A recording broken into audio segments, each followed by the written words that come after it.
जय हिंद। आज हम लेके आए हैं जो पिछला एपिसोड था तरंग, उसी का कुछ उसमें अधूरा रह गया था, तो उसको हम पूरा करने आए हैं। आइए हम लोग जानते क्या पढ़े थे। तरंग, तरंग क्या है और तरंग कितने प्रकार के होते हैं।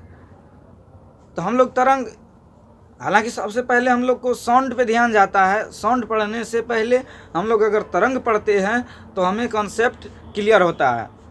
बगैर तरंग का वेब अगर नहीं पढ़े हैं तो साउंड आपका क्लियर सही से नहीं हो पाएगा।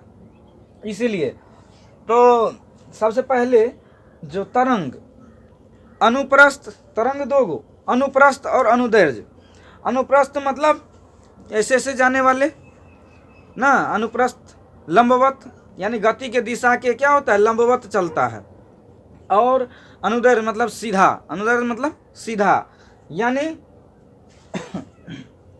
यानी आपका हम दो गो कल बताए थे, ये हमारा अनुप्रस्थ है और ये अगर हम बात करते हैं ये तो हमारा क्या अनुदैर्घ्य है ना। तो उस पे हम चर्चा किए थे। और ये गति के दिशा के समांतर चलता है और ये हमारा कहाँ चलता है, गति के दिशा के लंबवत चलता है। तो अगर हम इस पे बात करें विद्युत, अब वह हम लेकर निकल गए।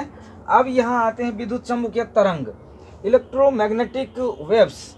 अब ये क्या होता है, ये जानने के लिए सबसे पहले आप ये जानिए, वह तरंग जिसे हम लोग नग्न आँखों से नहीं देख सकते। ऐसा है जो कोई भी वेव्स आ रहा है, सूरज की रोशनी हमारे तक पहुंच रही है, कोई भी तरह का अगर रेडिएशन हो रहा है तो हम कहते हैं ओहो ये टेढ़ा मेढ़ा होकर के हमारे तक पहुंचता है, या वो किसी गली से होकर के पहुंचता है, या हम देख लेते हैं कि अच्छा प्रकाश है इधर से आया है। ऐसा हमें प्रतीत नहीं होता है। हमें कोई भी किरण रे को पकड़ देखने के लिए, मतलब ऐसा है आपको महसूस होता होगा कि हम देख लेते हैं, लेकिन ऐसा दिखता नहीं है। क्योंकि अगर आप ये सोचते हैं कि हमारे आँख में रोशनी है तो ये गलत है। हमारे आँख में रोशनी नहीं है। हमारा आँख क्या है, उत्तल लेंस है। आँख किसका उदाहरण है, उत्तल लेंस का। उसे उठल उसे उत्तल, यानी आँख देखो, उत्तल लेंस में छोटा प्रतिबिंब बनता है। अब हम देखते हैं हमारे आँख में अगर सामने में कोई वस्तु होता है तो उसका चित्र, उसका फिगर हमारे आँख में बना होता है, उसका फिगर हमारे आँख में बना होता है। अब वही हम लोग एकदम कहते कि देखो तुम्हारे आँख में लोग है, या जो सामने में वस्तु होता है वो होता है। तो अगर वहाँ पर 25-50 आदमी है तो सारा का फिगर उसमें हो जाएगा। तो उसी तरह से तो किसी वस्तु, अगर प्रकाश किसी वस्तु पे पहले पड़ता है उसके बाद हमारे आँख तक पहुँचता है, तब उस वस्तु को हम क्या करते हैं, देख पाते हैं।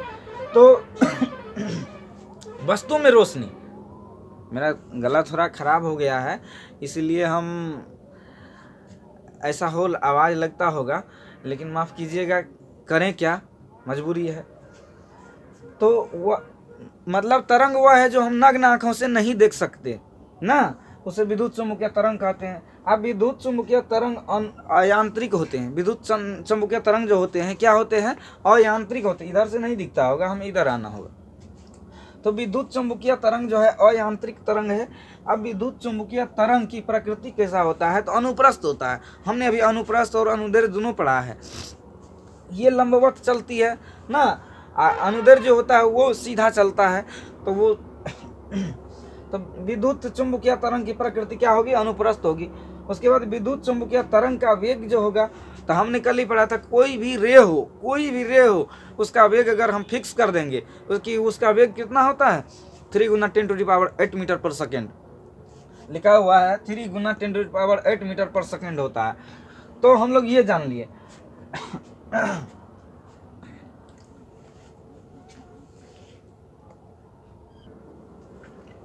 अब आते हैं हम लोग कि तरंग में भी आता है अयांत्रिक, यांत्रिक।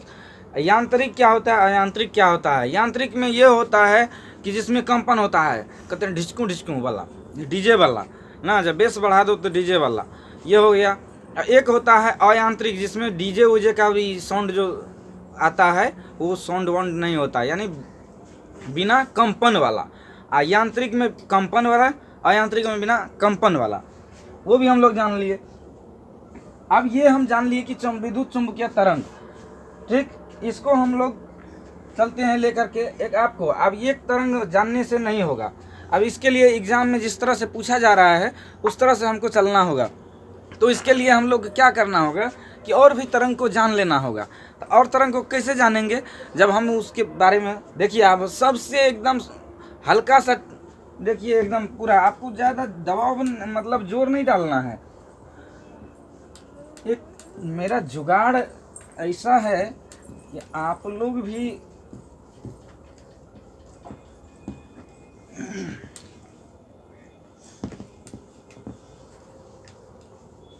अब देखिए, विद्युत चुम्बकीय तरंग को हम लिखते हैं यानी इधर से इधर की तरफ लिखते हैं, इधर दिखता नहीं है इसलिए हमको साइड होना पड़ रहा है।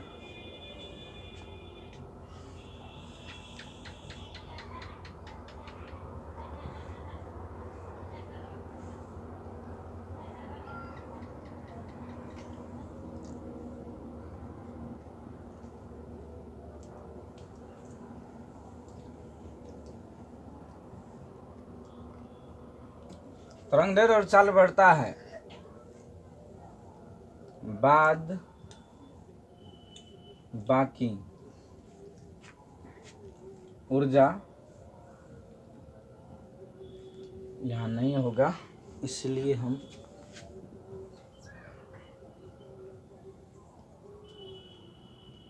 अपवर्तनांक ना ऊर्जा अपवर्तनांक आवृत्ति भेदन क्षमता घटता है। क्या होता है, अब इधर की तरफ हम एगो तीर मार देते हैं, इधर हम लिखते हैं एगो गा ए प द्र अ सु रे दी। अब हम लोग जानते हैं कि ये क्या है, गा ए प द्र अ सु रे दी कितना है, 1 2 3 4 5 6 7 8, यानी 8 रे के बारे में हम आज जान लेंगे। 10 सेकंड का काम है, इसको पूरा हमको बनाने दीजिए। 10 सेकंड में देखिए आपको कितना फायदा हो रहा है, एक के साथ अनेकों याद। ध्यान चलते हैं, गौ से गामा, गौ से गामा, ए से एक्सरे, प से पराबैंगनी,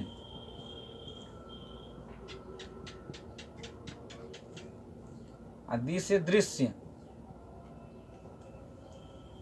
दृश्य, अ से अवरक्त, ऐसे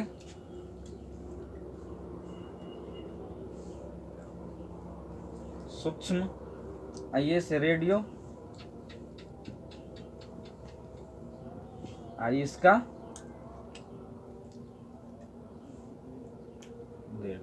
ना। अब गामा किरण, गामा किरण ये किया था, इसका खोज कौन किया था, अब हम इसके खोज के बारे में भी लिख देते हैं, पॉल विलार्ड।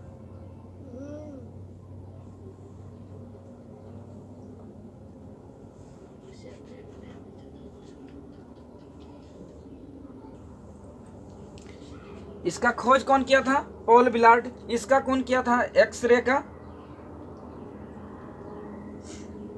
रोएंटजन। पराबैंगनी का, रिटर। दृश्य का,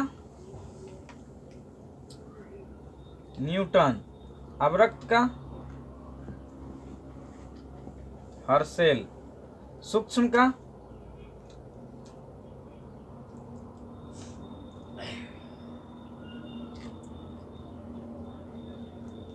क्लिस्ट्रॉन प्लस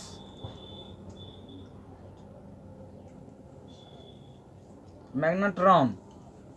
रेडियो का हेनरी हर्टज, इसका मार्कोनी, इतना आदमी ने किया था गामा किरण का। तो गामा किरण का 1900 में खोज किया था।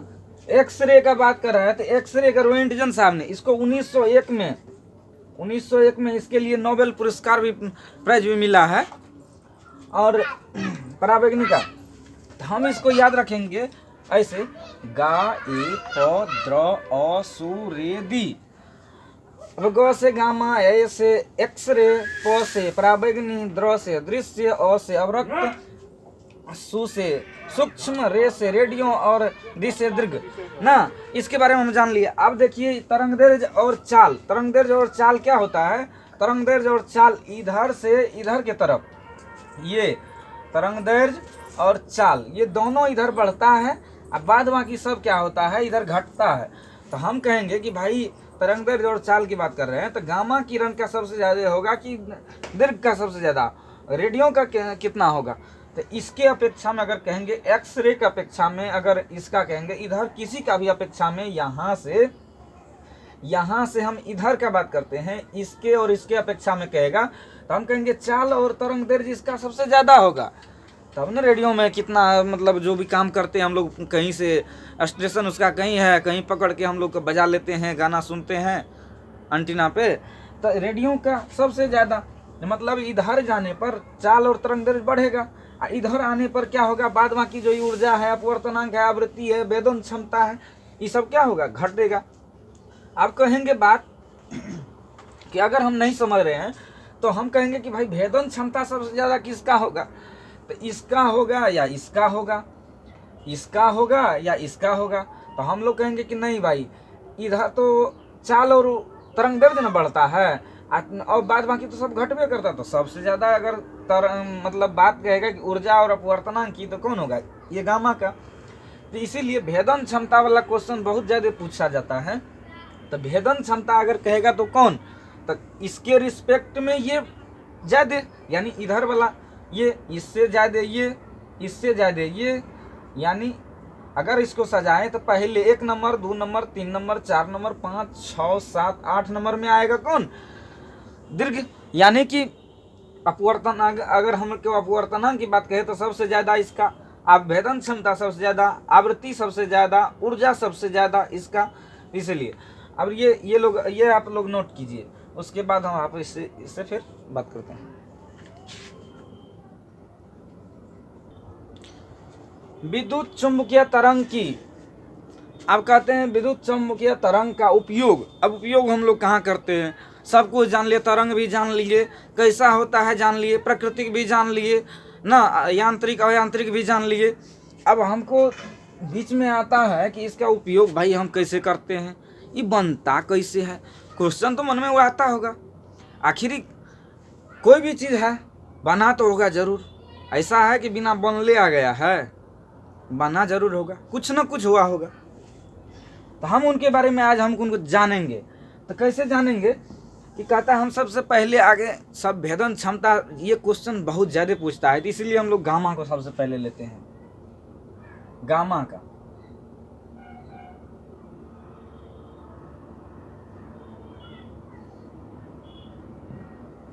गामा किरण की अगर हम बात करें तो आपको हम कहते हैं शॉर्टकट में लिखाते जाते हैं।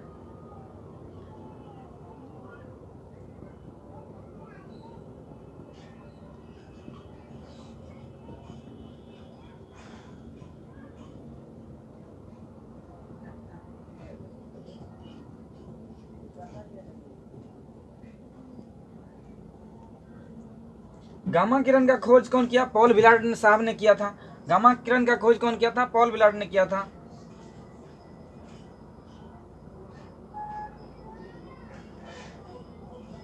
यह आवेशहीन और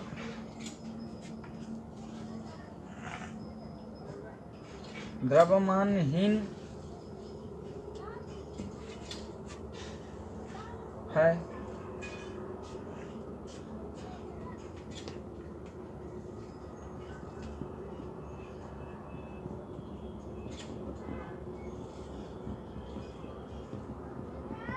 इसलिए इसे कण नहीं मानते हैं। यह आवेशहीन और द्रव्यमानहीन है, इसीलिए इसे कण नहीं मानते हैं। यह क्या है? आवेशहीन है और द्रव्यमानहीन है, इसमें द्रव्यमान आवेश की कोई बात ही नहीं है, तो इसीलिए इसको हम द्रव्यमानहीन। क्या हम लोग को अगर गामा किरण का यूज करते हैं तो भारी लगता है? अभी बताते हैं क्या। अगर क्या यहाँ यह होता है,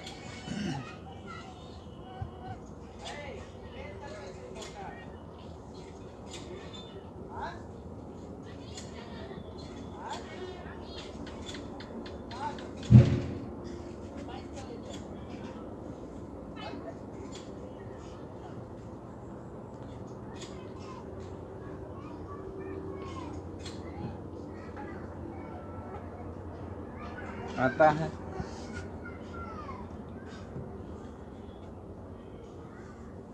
यह कैंसर पीड़ित व्यक्ति के जो होता है उपचार में काम आता है। जैसे कि यहाँ पर हम कहेंगे कि कैंसर पीड़ित व्यक्तियों को अगर क्या तक इसका क्या किया जाता है, इसका सकैया होता है, ऐसे रे बॉडी के अंदर से गुजारा जाता है ना, बॉडी के अंदर से रे क्या किया जाता है? गुजारा जाता है। ऐसा नहीं कि हम लोग अच्छा रे गुजारा जाता है तो ऐसा क्या पता हम लोग उछलने लगते हैं कि नहीं हमको गर्म लग रहा है, नहीं हमको जो है सुई के समान एकदम चुभ रहा है, कुछ ऐसा कुछ नहीं होता है।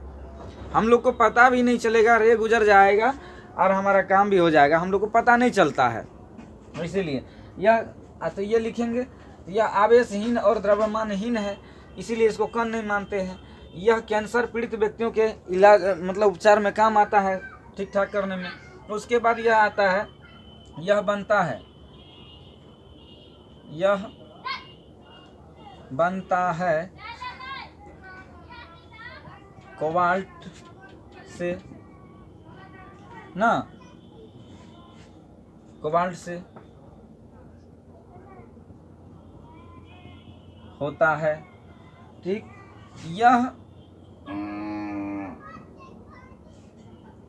यह एकमात्र रेडियो सक्रिय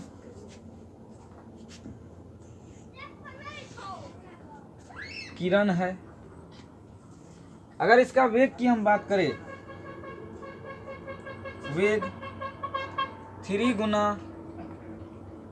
10⁸ मीटर पर सेकेंड। अगर इसकी बात करें हम वेग की, तो वेग ने हमने सबने पहले बताया था कि जितने भी रे है, रे का अगर वेग की बात करें तो हम क्या कहेंगे? 3 गुना 10⁸ मीटर पर सेकेंड। और यह कैंसर पीड़ित व्यक्तियों को ज़रूरी होता है इलाज करने में। ये कोबाल्ट जो होता है, कोबाल्ट से उत्पन्न होता है। इसके बाद अगर कहेंगे गामा किरण का इसका चिन्ह की बात करें, तो अगर हम इसके चिन्ह की बात करें तो ये होता है ना, और ये एक मात्र जो रेडियो सक्रिय किरण है ये गामा है, और यह आवेशहीन और द्रव्यमानहीन किरण है। उसके बाद अगर खोज की बात करें तो पॉल विलार्ड ने किया था, तो इसको नोट कीजिए, आगे बताते हैं। अब आते हैं हम लोग किस पे? एक्सरे पे ना। हम लोग गामा किरण के बारे में जान लिए, चिन्ह भी जान लिए, और गामा किरण जो सबसे भेदन क्षमता है उसका सबसे ज़्यादा होता है, अपवर्तनांक सबसे ज़्यादा होता है, आवृत्ति सबसे ज़्यादा होता है ना, उसके बारे में हम लोग जान लिए। अब आते हैं हम लोग एक्सरे में। एक्सरे से भी क्वेश्चन ज़्यादा पूछा जा रहा है। तब एक्सरे का खोज किसने किया था? तो हमने कहा कि रोएंटजन साहब, रोएंटजन ने किया था। उसके बाद कहता है एक्सरे का खोज किसने किया था? रोएंटजन ने। इसके लिए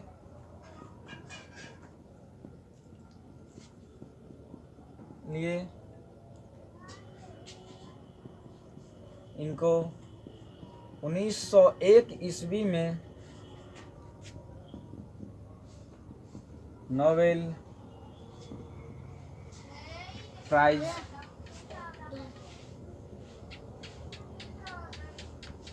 दिया गया। इसके लिए इसे क्या किया गया? 1901 में नोबेल प्राइज दिया गया ना। अगर ये हम बात करेंगे तो एक्स किरण का खोज रोएंटजेन साहब ने किया था, इसके लिए इसको 1901 में नोबेल पुरस्कार भी मिला। और ये उत्पन्न कहाँ से होता है? यह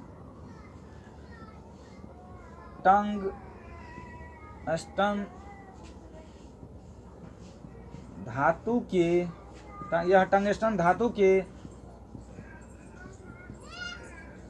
इलेक्ट्रोड से जब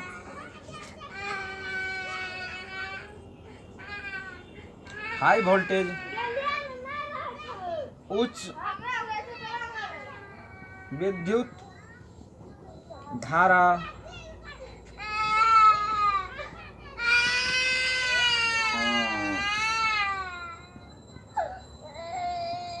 जाता है, जब उच्च विद्युत धारा प्रवाहित किया जाता है, जब उच्च विद्युत धारा प्रवाहित किया जाता है, तब एक्स रे उत्पन्न होता है। तब एक्सरे क्या होता है? उत्पन्न होता है। जब टंगस्टन धातु के इलेक्ट्रोड से, जब टंगस्टन धातु के इलेक्ट्रोड से उच्च विद्युत धारा प्रवाहित किया जाता है, तब एक्सरे उत्पन्न होता है। तब क्या होता है? एक्सरे उत्पन्न होता है। एक्सरे का उपयोग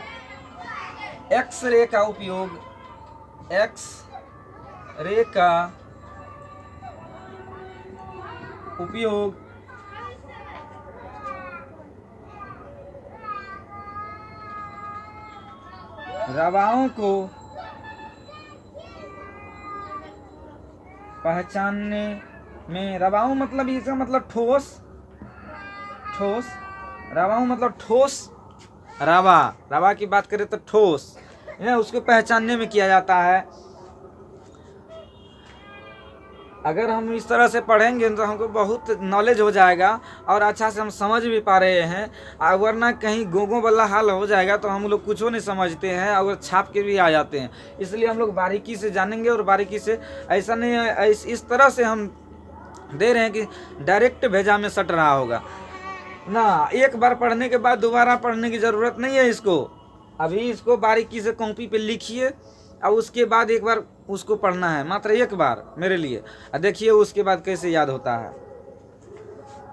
एकदम क्वेश्चन तो जैसे हवा में उड़ेगा। तो इसको लिखिए, उसके बाद और हमें रवाऊं मतलब ठोस, उच्च विद्युत प्रवाहित किया जाता है किससे? टंगस्टन के धातु के इलेक्ट्रोड से, तब यह एक्सरे उत्पन्न होता है। तब क्या होता है? एक्सरे उत्पन्न होता है। एक्सरे का उपयोग हमने बता दिया, यानी रवाओं के जांच में, यानी ठोस की जांच करेंगे तो एक्सरे का उपयोग। हम लोग बात कर रहे थे एक्सरे की, तो एक्सरे का खोज कौन किया था? रोएंटजेन साहब ने, जिसके लिए 1901 में उसको नोबेल प्राइज से सम्मानित किया गया ना। अगर एक्सरे की बात करें उत्पन्न कहाँ से होता है, तो उत्पन्न होता है टंगस्टन धातु के इलेक्ट्रोड से। जब उसको हाई वोल्टेज करंट गुजारा जाता है, तब वह एक्सरे उत्पन्न होता है। उसके बाद आता है कि आपके बाद जो उपयोग कहाँ करते हैं, तो उपयोग हम लोग आते हैं कि एक्सरे करवाते हैं या नहीं? एक्सरे हम लोग करवाते हैं। एक्सरे कराते हैं, जैसे कि देखिए कि किसी का हड्डी वड्डी टूट गया, तो टूटने के बाद हम लोग जाते हैं, सबसे सस्ता में होता है, तो वो हम लोग क्या करते हैं? एक्सरे कर लेते हैं। एक्सरे 100-200 में होता है, जल्दी से करवा लेते हैं। तो हम लोग कहते हैं कि एक तो सबसे पहले लिखेंगे एक्सरे से टूटी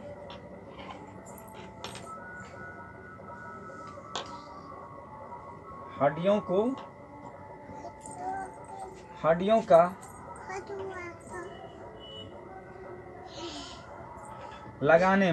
पता लगाने में। दूसरी बात, ये पता लगाने में क्या एक्सरे हमको देता है? अगर जब आप देखिएगा कि एक आपको लेटा दिया जाएगा और एक्सरे एक रे छोड़ा जाता है, जैसे आपकी कोई टॉर्च ले लीजिए या कोई टॉर्च ही ले लीजिए, उसको एक बार फोकस मारिए, तो जैसे फोकस मारिएगा वैसा ही उस पर आता है। क्या अगर आपको ऐसा लगता है कि आपको जब एक्सरे रे छोड़ा जाता है तो आपको गर्म लगता है? ऐसा बुझाता है? क्या आप गर्म जैसे रेत छोड़ता है तो आपको लगता है ओहो गर्म लगने लग गया, उछलने लगते हैं? ऐसा होता है, कुछ हो नहीं पता चलता है। जिसको एक्सरे कराना है न, उसको ले गया भैया मशीन में, उधर ले गया, मशीन ऊपर में है, लेटा दिया है, एक्सरे एक बार रेक चला दिया, उसके बाद उसको निकालते हैं। और जिसको पता नहीं है तो छोटका बचवा सब बोलेगा कि भाई कैसा लगा, माई कैसा लगा, भैया कैसा लगा, एक्सरे करवाए हैं? तो हम लोग कहते कि जा रहे कुछ हो पता नहीं चला। क्या किया? कुछ हो पता नहीं चला। अरे रे न है, रे को हम देखते हैं, मार दिया, हमको पते न चलता है ना। तो हमको तो टूटी फूटी हड्डियों का पता लगाने में एक्सरे जो है अस्थि को पार नहीं कर पाता है। हमारे मांसपेशी को पार कर जाता है लेकिन अस्थि को पार नहीं कर पाता है। अस्थि को क्या होता है? पार नहीं कर पाता है। उसके बाद आता है आपको मेटल डिटेक्शन में। देखिए एक्सरे की बात कहें ना तो एक, अगर हम लोग कहें कि एक क्वेश्चन बड़ा ट्रेंड में आ रहा है कि पेट का एक्सरे कैसे किया जाता है, तो भाई पेट में तो मांस है, मांस को तो पार कर जाता है। तो हम लोग करते क्या है, तो लिखेंगे उसमें, अगर नोट में लिख लेंगे, अगर पेट का रे करना हो तो उसे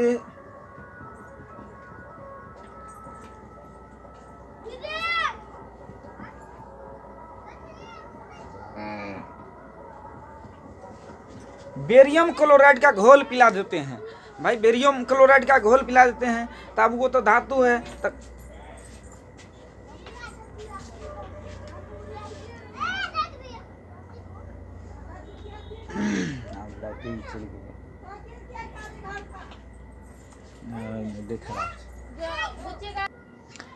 लाइट जाने की वजह से कुछ प्रॉब्लम हो सकती है, तो ये छोटी मोटी प्रॉब्लम है, इसके लिए कोई बात नहीं।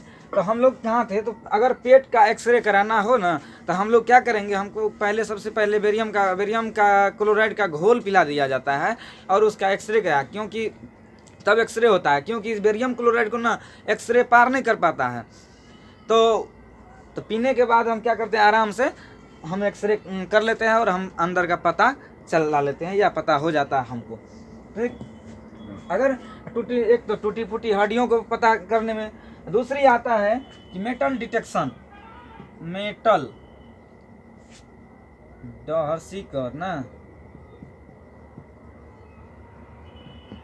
मेटल डिटेक्शन उपयोग में। अब मेटल डिटेक्शन क्या होता है, आप गए होंगे कि कोई भी अगर पीएम सीएम आते हैं या कोई भी बड़ा मिनिस्टर आते हैं तो वहाँ पर अगर गए होंगे तो जैसे कि पुलिस अधिकारी सब होते हैं ना, तो वो एक लोहा टाइप इस टाइप से बना के रखते हैं, जो आपको इस टाइप से बना के रखते हैं और आपको क्या करेगा, पकड़ेगा, एक लोहा यहाँ से वहाँ सटाएगा, नीचे से सटाएगा, ऊपर तक सटाएगा दोनों साइड। तो वो जैसे जब अगर वो सटाएगा तो अगर आपके पास कोई चाबी रहे या रिंग रहे या धातु वाला, तो आपको पता चलेगा कि ओहो उधर से आवाज़ मारेगा टन टन करके, तो वो पता चल जाता है उसको जिसके पास कुछ ना कुछ है। तो मतलब वो क्यों किया जाता है कि ताकि कोई गलत सामान लेकर के, धातु का जो हथियार वगैरह होता है, छोटा मोटा चाकू वगैरह, मतलब जो भी है, वो लेके अंदर नहीं जा सके। तो इसीलिए मेटल डिटेक्शन का उपयोग होता है। जब आप एग्जाम देने के लिए कहीं कंपटीशन का जाते हैं तो देखिएगा कि घुसने से पहले आपको चेक किया जाता है, तो चेक करते हैं ना, तो वो वही होता है, वही है मेटल डिटेक्शन। जो लगाने के बाद, एक बार सटाने के बाद ना, आपको अगर कोई भी सामान होगा तो बोलेगा, आवाज़ देगा, तो उसे पकड़ लेता है। तो आज के क्लास में हम लोग इतना ही पढ़ेंगे, नेक्स्ट क्लास में हम लोग और दूसरा पढ़ेंगे ना। तो इसके लिए इस तरह से आपको हम और नए नए चैप्टर से परिचित कराते रहेंगे, और अच्छा चीज़ जो होगा हमारे लिए, जो एग्ज़ाम के पॉइंट व्यू से, उसको हम लाने का प्रयास करेंगे। तो अगर हमको आप कोई अच्छा चैप्टर, अगर कोई भी जो पॉइंट है उनके बारे में अगर आप हमको मैसेज करते हैं या हमको बताते हैं, तो हम वहाँ पर कमेंट के माध्यम से, तो हम उस चैप्टर को लाएंगे। तो इसके लिए आप हमको ये कमेंट के माध्यम से बताएं, ताकि हम वहाँ तक आपको उस चैप्टर को अच्छा से अच्छा तरीक़ा से बता पाएँ। तो आज के लिए जय हिंद।